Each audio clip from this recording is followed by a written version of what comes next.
Radhika ma'am के जोरदार तालियां क्योंकि उन्होंने इस तरीके से परिवार को संभाला है,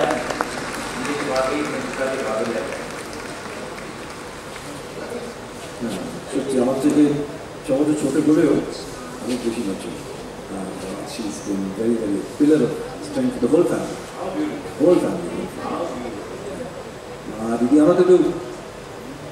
क्रिएटिव है रानी हमारा अनेक कुछ काटी दी ना क्रिएटिव आदमी कुछ पता नहीं क्या कर रहा है किंतु वो शामिल है फाइनेंस तक नहीं शॉप की चीज़ वाली शॉप का पता वही हैंडल करे हमें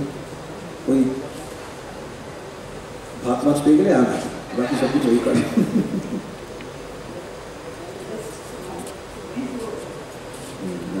এই বিষয়টা খুব দেখছি কথা থেকে দেখলাম तुम्हारे जुगल के आशीर्वाद तो सेखानी है मुझे सो ताते दुखों पर शुरू नहीं है गानी से मुझे पूरे दिखे बारे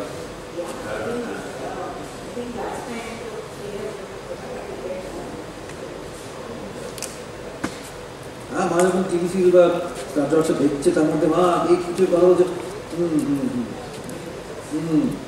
তখন দেখছি আমার দিকে একদম অ্যাটেনশন নেই হ্যাঁ এখান থেকে আসলাম দুদিন পরে তোমার আরে শেষ হোক তারপরে কথা বলবো তো বুঝতে পারছিস আমি দেখছি টিভি রেগে যেতে হবে তখন দেখছি আগে বলেছে এখন টিভির ভেতরে ঢুকে পড়েছি ও মাই গড থ্যাংক গড কত সময় কাটিয়েছি সেই টিভি নিয়ে